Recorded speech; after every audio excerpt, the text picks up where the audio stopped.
Some natural phenomena. In this lesson, we will learn about some natural phenomena such as lightning, which can be destructive.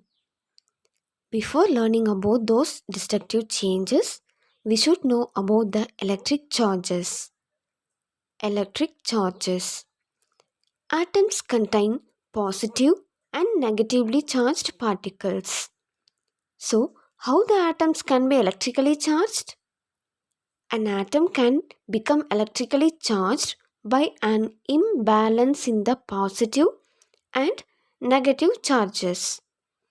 This imbalance is caused due to the gain or loss of electrons. Okay, students, can you recall the charges of the particle?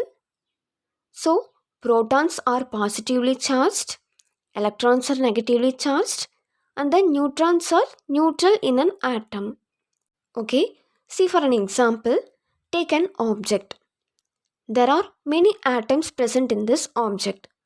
If all these atoms present in this object acquires the electric charge means this object as a whole becomes electrically charged.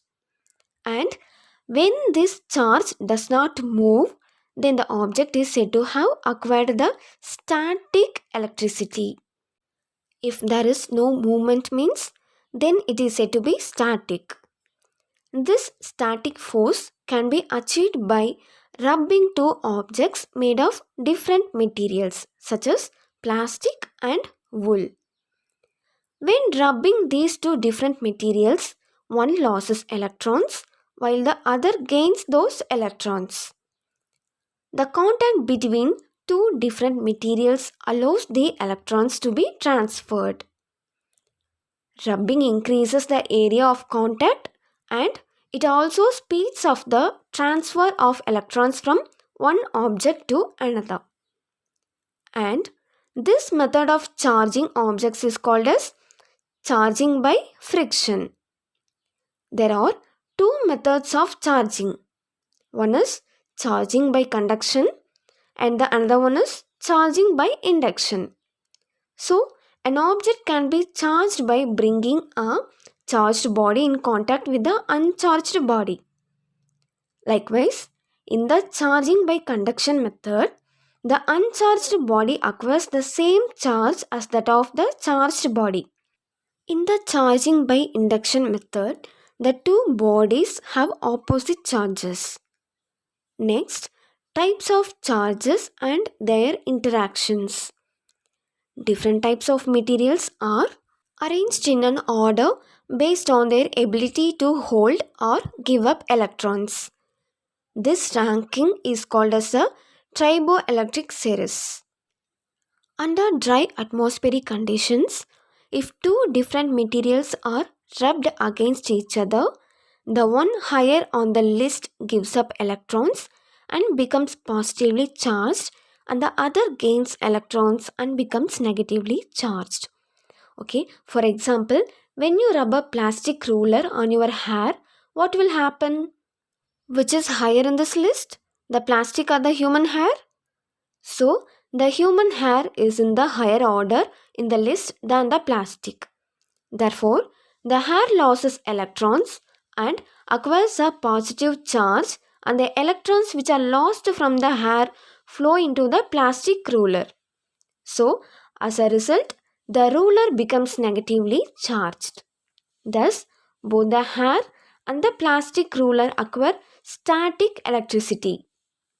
Okay, so far we have learnt about the interactions between one charged and one uncharged particle. Then, what happens when two charged objects are brought close to each other?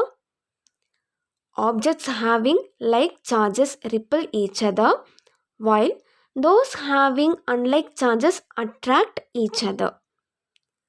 The electric charge is detected using a device called electroscope.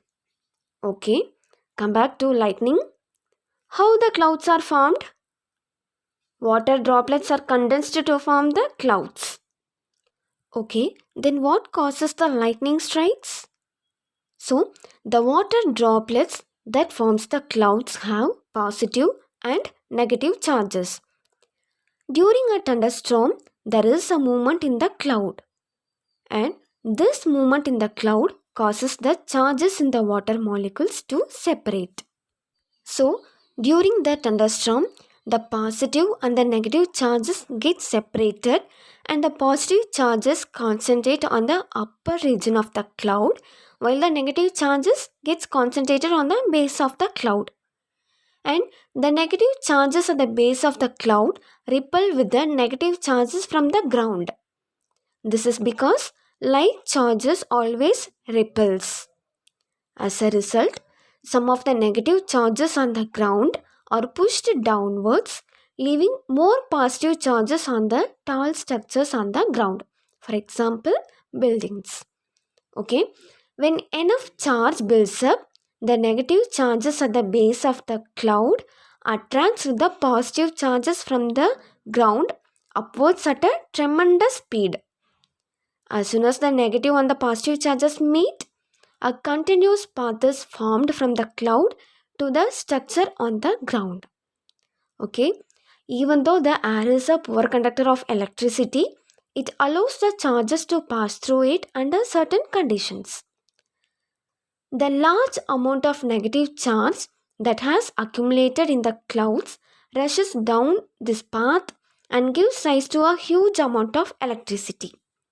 So, the sudden rush of electrical charge heats up the air to about 20,000 degrees Celsius. That is, it means that 20,000 degrees Celsius is equal to 3 times the temperature of the surface of the sun. So, this is how a lightning strike takes place. The sudden heating expands the air and then contracts.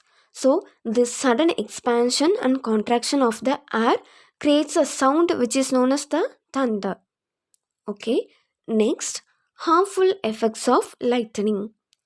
So, a lightning strike generates a huge amount of electric charge and heat, and this electric charge and heat can damage the buildings, burn trees, cause forest fires, and kill animals and people.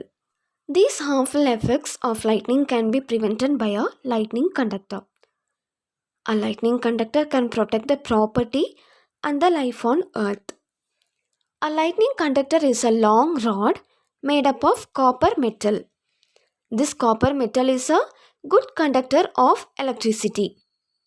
And now the rod is connected to a thick copper wire. The wire is extended into the ground and it is attached to a metal disc. The metal disc is buried into the ground as the soil keeps the disc always moist.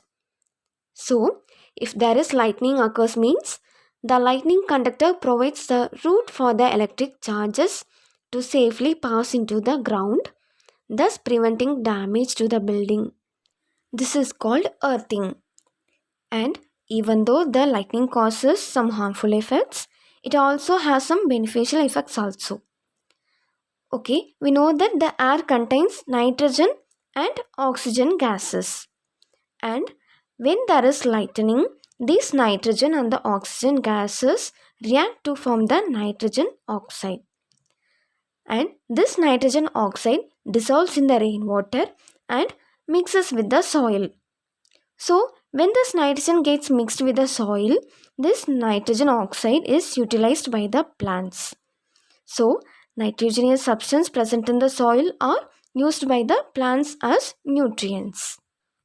And another one important beneficial effect of the lightning is during lightning, ozone is formed from oxygen, and the ozone layer in the atmosphere protects the earth from the harmful ultraviolet radiations of the earth. Some of the safety measures to be taken during the lightning are: if you are close to your home means quickly get indoors and stay away from the tall trees and buildings. Do not place your hands on the grounds and stay away from the water bodies. Unplug all electric appliances as soon as you hear the thunder, and do not use landline telephones except in an emergency. Electric charge can flow through the phone line, so mobile or cordless phones may be used. And stay away from the open window. So these are some of the safety measures to be taken during the lightning. So in the first half of the 15th lesson, we have learnt about the lightning, electric charges, and the static electricity, the types of charges and their interactions, the causes of lightning strikes, and the harmful and the beneficial effects of the lightning, and some of the safety measures that is to be taken during the lightning. Okay, students, thank you.